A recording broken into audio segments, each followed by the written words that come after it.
नमस्कार किसान साथियों, आज हम आपको एक ऐसे यंग फार्मर से मिलाने वाले हैं जो कि 50 एकड़ में खेती कर रहे हैं। और 50 एकड़ में खेती मतलब कि अलग अलग तरीके से उन्होंने फार्म को सेटअप किया है कि हर महीने हमारी जो इनकम है वो जनरेट हो और हम खेती से अधिक मुनाफा कैसे कमा पाएं।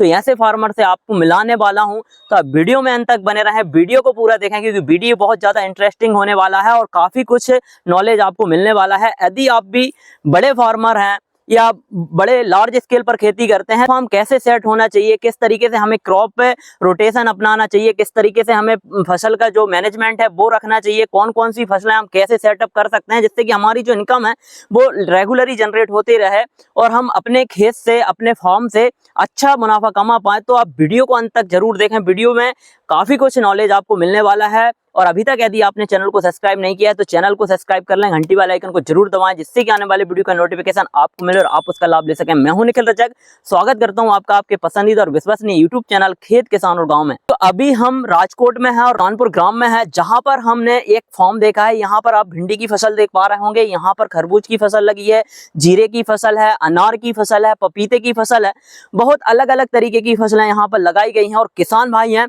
आकाश भाई, तो हम आकाश भाई से आपको मिलाने वाले हैं और उनसे जानेंगे कि उनने किस तरीके से अपने फार्म को डेवलप किया है और कैसे कैसे हुआ है, क्रॉप का जो मेंटेनेंस है वो कर रहे हैं और मैनेजमेंट कर रहे हैं और कैसे वो है इनकम को जनरेट कर रहे हैं, कैसे अपनी खेती से अधिक मुनाफा कमा रहे हैं। तो आप वीडियो में अंत तक बने रहें। किसान साथियों, हम आपको फार्मर से मिलाने वाले हैं, हमारे आकाश भाई हैं। भाई साहब, सबसे पहले तो आपका स्वागत है हमारे चैनल पर। हमारे किसान भाइयों को आप अपना इंट्रोडक्शन दे दें। मैं आकाश कालरिया, ये मेरा साइला जिला है। इसमें लोकेशन क्या है फार्म की? लोकेशन कानपुर गांव है, अहमदाबाद राजकोट हाईवे पे है। और यह कितना बड़ा फार्म है, कितनी जगह में आप ये खेती कर रहे टोटल हैं? 50 एकड़ का फार्म है। पिछले कितने सालों से आप यहाँ पर खेती कर रहे हैं? ये पापा ने तो काफी 2000 में 1999 2000 में ये फार्म लिया हुआ था। जी जी। मैं तो बिजनेस करता था, अभी 3 साल से मैं अच्छा। फार्मिंग में जुटा हूँ। मतलब पहले बिजनेस किया, उसके बाद मतलब खेती में आए? बिजनेस तो चालू ही है, अभी फार्मिंग बिजनेस के साथ में मतलब खेती भी कर रहे हैं। हाँ। तो बिजनेस को छोड़कर खेती में जुड़ना मतलब कि ऐसा क्या माइंड में आया कि आपको खेती भी करना है, बिजनेस भी करना है? अधिकतर हम देख रहे हैं कि लगातार जो फार्मर है, जो किसान है, वो कहीं ना कहीं बिजनेस की तरफ जा रहे हैं, नौकरी की तरफ जा रहा है, खेती को छोड़ रहे हैं। तो आपने खेती को अडॉप्ट क्यों किया? बिजनेस तो वैसे भी चालू ही है जी। लेकिन ये खेत को भी अगर मैनेजमेंट के साथ बिजनेस जैसे बनाया है जी जी। तो इसमें भी इनकम अच्छी है। तो अभी आप 50 एकड़ में यहाँ पर खेती कर रहे हैं। तो 50 एकड़ में अधिकतर मैंने सुना है लोग कहते हैं कि भाई जब हम लार्ज स्केल पर खेती करते हैं तो खेती करना डिफिकल्ट होता है, अधिक मुनाफा नहीं कमा सकते। तो आपने इसको किस तरीके से मैनेज किया है, मतलब कौन कौन सी क्रॉप आप ले रहे हैं इस फार्म पे? वो बात सही है, जितना लार्ज स्केल रहता है उतना इनकम थोड़ा कम रहता है। जी जी। अगर मैनेजमेंट सही रहेगा तो ज्यादा दिक्कत नहीं आता है जी। लेकिन इनकम तो अभी देखने का विषय ही नहीं है जी। कितना, एक हर एक का अलग अलग रहता है। हाँ हाँ। लेकिन अभी ये हम अलग 3 पार्ट में करते हैं। हॉर्टिकल्चर है मेरा। हॉर्टिकल्चर कितने में कर रहे हैं? अभी 20 एकड़ में हॉर्टिकल्चर उसमें है। कौन सी क्रॉप है? वो अनारी है, टोटल अनार लगाए हैं। अनार है। उसके बाद में बाकी जो रेगुलर अपना सीजनल क्रॉप रहता है, जो मूंगफली, जीरा, तली, तो वैसे वो लगाते हैं। और बाकी थोड़ा ये अभी इसमें ट्रायल ये स्टाइल हमने पपीता लिया। अच्छा, ये पपीता लगा और पपीते के साथ इंटरक्रॉपिंग में आपने भिंडी ली? पपीता 4 महीने का 5 महीने का होगा तब तक भिंडी खत्म हो जाएगा। ठीक है। तो भिंडी का खर्चे से अपना पपीता का खर्चा निकल जाएगा। भिंडी की जो इनकम आती है। हाँ। और पीछे और भी यहाँ खरबूज लगाया आपने? खरबूज अभी हार्वेस्टिंग खत्म होने वाला है। खरबूज कब लगाया था आपने? खरबूज हमने लगाया था नवंबर एंड में। तो इसमें सर्दी का प्रकोप कुछ ऐसा क्या आपने? हम क्रॉप कवर, हम मल्चिंग में, ड्रिप और मल्चिंग में होता है। हाँ। और साथ में हम क्रॉप कवर ठंडी में लगाए थे, सर्दी में। अच्छा। तो क्रॉप कवर से फायदा क्रॉप कवर का खर्चा जनरली कितना बैठता है? 1 एकड़ का खर्चा 8 से 10 हजार के आसपास क्रॉप कवर में। तो क्रॉप कवर में लगाने से, और अभी क्या है कि खरबूज की क्रॉप तो जनरली फरवरी से स्टार्ट होती है, फरवरी मार्च तो से आपने नवंबर में क्यों लगाया? उसका कोई रीजन बताइए हमारे किसान भाइयों को। नवंबर में कम प्लांटेशन होता है जी, तो रेट थोड़ा ज्यादा मिलता है। अभी आपका हार्वेस्ट हो रहा है तो अभी मंडी में क्या रेट मिल रहा है आपको? मंडी में अभी एवरेज 20 रुपए के आसपास पर केजी जा रहा है। पर केजी 20 रुपए जा रहा है। कौन सी वैरायटी है? ये मेरा है अपना मधु राजा करके आता है, BSF का। अच्छा, वो मधु राजा वैरायटी है। तो आपने 6 एकड़ में यह वेजिटेबल्स क्रॉप ली है, बाकी हॉर्टिकल्चर है आपका, और बाकी जनरली जो सीजनली क्रॉप होती है वो है। तो जीरा कितने में लगाया आपने?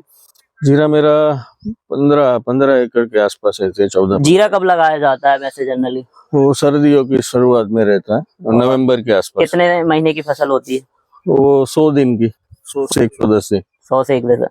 तो आपने एक ही फसल पे डिपेंड क्यों नहीं रहे, आपने अलग अलग तरीके की फसलें क्यों लगाई?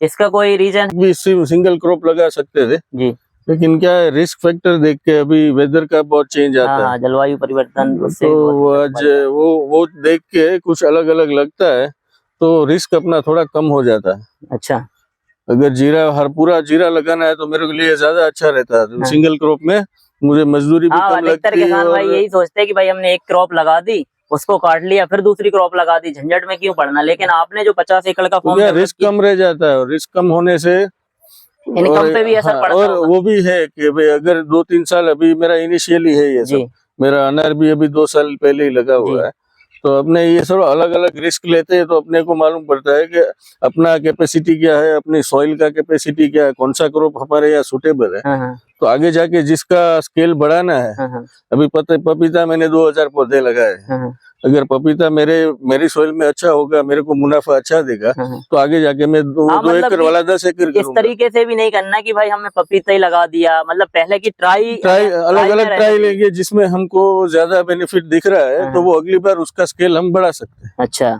और इससे मुनाफा पे भी कुछ असर पड़ता होगा, इनकम पे, कि भाई हमारी जो मुनाफा तो जब आता है तब हमारा हिसाब होता है, लेकिन मुनाफा देख के हिसाब नहीं करते। थोड़ा इतना हम ध्यान रखते हैं कि कौन सी क्रॉप का कब सीजन में क्या रेट रहता है, तो वो ट्रायल करते हैं, मैक्सिमम अपने को वो रेट मिले उस हिसाब से वो देखते हैं। तो अभी आपकी जो भिंडी हार्वेस्ट हो रही है, इसका मंडी भाव क्या चल रहा है? अभी 60 से 70 रुपए चल रहा है पर केजी। वाह, गजब है। और जैसे कि हम अनार देखा, जीरा देखा, वेजिटेबल्स क्रॉप देखी, तो आपका ये जो क्रॉप का रोटेशन है, तो इससे भी आपकी इनकम पे फर्क पड़ता होगा। वो फिर क्या डेली इनकम चालू हो जाता है ना। अभी जैसे भिंडी है, अभी शुरुआत है, अभी 10-15 दिन के बाद अभी हर रोज का 5000, 7000, 10,000 के आसपास आना चालू है, भी फायदा रहता है। वो समझो बाकी रेगुलर क्रॉप है तो वो क्या है, पूरा 4 महीने का क्रॉप है, तो 4 महीने बाद उसका पेमेंट पैसा आएगा, और ये है तो अपना 2 महीने में इसका पैसा आना चालू हो जाएगा। तो इससे आपका जो अदर खर्चे हैं वो निकलते रहते होंगे। ये करने का रीजन एक ही है कि अभी ये 2 महीना 2.5 महीना भी इसका हमने हार्वेस्टिंग ले लिया, तो इसका जो भी आएगा तो वो अपने को ये मेरा पपीता का जो खर्चा है वो खर्चा निकाल देगा। अच्छा, और लेबर की प्रॉब्लम भी बड़ी समस्या बताते हैं किसान भाई की भाई लेबर की समस्या रहती है, उस वजह से हम खेती नहीं कर पाते। तो इसका आप क्या बोलना चाहेंगे किसान भाइयों को, किस तरीके से अपने फार्म को मैनेजमेंट करना चाहिए ताकि लेबर भी हमारे साथ में कनेक्ट रहे? लेबर की समस्या तो पूरी जगत में है, अपने यहाँ एक ही जगह फार्मर को है ऐसा तो नहीं है, इंडस्ट्री में भी उतना ही लेबर का समस्या है। थोड़ा बहुत मैनेजमेंट अच्छा रहे, थोड़ा आपका दिल बड़ा हो, तो लेबर तो दिक्कत ज्यादा नहीं करता करता है, वो भी ऐसा नहीं है कि नहीं करता। मेरे यहाँ भी होता है, कभी कभार सीजन में ज्यादा होता है, क्योंकि ये लेबर का समस्या सबसे ज्यादा आता है जो रेगुलर क्रॉप करते हैं ना उसमें, क्योंकि सबका हार्वेस्टिंग एक साथ चालू होता है, और लेबर तो जो भी है उतना ही है, लिमिटेड है, और सबका हार्वेस्टिंग है, तो वो टाइम पे थोड़ा ज्यादा दिक्कत आता है। लेकिन ऐसा है कैसे करते, और मेरे यहाँ जो आदमी है तो मैंने उसको 30%, 25% जैसा क्रॉप उस हिसाब से उसको शेयरिंग दिया है। अच्छा, तो सब उसका लेबर काम है, उसको ही करना है, वो रहते भी इधर ही है, तो अपने को वो दिक्कत ही नहीं रहता। सुबह 6 बजे भी काम पे लगाना है तो वो लग जाते हैं, रात को 9 बजे तक काम करना है तो वो कर लेते हैं। ये भी सही है आपका मैनेजमेंट। और इसमें क्या है कि आप अलग अलग तरीके की क्रॉप लगाए हैं, तो आपका जो क्रॉप का रोटेशन है वो चलता रहता होगा, हार्वेस्टिंग है, निंदाई है, लगाने का जो है, तो उनको रेगुलर भी काम मिलता रहता है। तो उस वजह से उसका इधर जिसमें उसका जो उसको हमारे यहाँ पार्टनरशिप बोलते हैं, उसको भागिया देते हैं, सब बोलते हैं कि उसको जो भी शेयरिंग आएगा उसमें हिस्सेदारी उसको देते हैं। और यहाँ पे काम रहेगा तब करेंगे, बाकी हॉर्टिकल्चर वो मैंने खुद का है। अच्छा, तो बाकी वहाँ पे काम करेंगे, यानी उसकी दाढ़ी भी कभी गिरेगी नहीं, उसको पूरे महीने काम मिलेगा, हाँ, तो वो रेगुलर यदि उसको पैसे मिलेंगे तो फिर वो कहीं वो जाएगा कहीं नहीं जाएगा। तो ये भी है। तो किसान साथियों, यह जो फार्म देख रहे हैं एक अलग तरीके से डेवलप किया गया है, लार्ज फार्म है, बड़ा फार्म है, लेकिन उसको किस तरीके से मैनेज करना है वो आकाश भाई ने हमको बताया। उन्होंने अनार लगाया है, अनार के बाद में खरबूज की फसल ली है और जीरे की फसल है। यहाँ पर आप पपीता और भिंडी की इंटरक्रॉपिंग देख सकते हैं। आकाश भाई थोड़ा सा हमारे पपीते के फार्मर को भी बताएं कि पपीते की खेती जनरली कब करना चाहिए, और आपने जो पपीता लगाया इसकी प्लांट से प्लांट की दूरी क्या है? ये मैंने पपीता लगाया वो 6 फीट बाय 8 फीट लगाया हुआ है। और वैरायटी कौन सी ली प्लांट है? से प्लांट 6 फीट है और रो टू रो 8 फीट है। वैरायटी कौन सी है? ये रेड लेडी है। रेड लेडी है। और सही बोले मैं पपीता मुझे कुछ मालूम नहीं है। अच्छा, मैं भी फर्स्ट बार सीख रहा खेती हूँ, कर रहे हैं। पहली बार कर रहा हूँ, मैं भी सीख रहा हूँ। हाँ हाँ। मैं भी गलतियां ही कर रहा हूँ अभी भी। नहीं, गलतियां करने से तो सीखते हैं। तो पपीता गलती में नहीं करेंगे तो मुझे सीखेंगे जीरो नॉलेज है। हाँ। मैं पूछ के अभी सब चला रहा हूँ, कर रहा हूँ। ये देखिए, इन्होंने जगह का जो सदुपयोग कहते हैं ना वो किया है कि बीच बीच में जो जगह बची थी वहां पर इन्होंने खरबूज की जो सीड है वो डाले हुए हैं और जर्मिनेशन भी आ गया है। मतलब कि इनकी जो एक ही खेत में 3 क्रॉप हमें देखने को मिल रही है। पपीता है, खरबूज हो गया, भिंडी हार्वेस्टिंग पर हो रही है। जैसे भिंडी की हार्वेस्टिंग खत्म होगी खरबूज चालू हो जाएगा, और जनरली 1 महीने एक साल में पपीते की हार्वेस्टिंग भी चालू हो जाती है 7-8 महीने में, है ना? हाँ। तो किसान साथियों, आप इस वीडियो को अधिक से अधिक किसान साथियों तक शेयर करें, वीडियो को लाइक करें, और अभी तक यदि आपने चैनल को सब्सक्राइब नहीं किया है तो चैनल को सब्सक्राइब करें, ताकि खेती बाड़ी से जुड़ी हुई जानकारी आपको मिलती रहे और आप उसका लाभ ले सकें। धन्यवाद, मिलते हैं नई वीडियो में नई जानकारी के साथ। जब तक के लिए जय जवान जय किसान।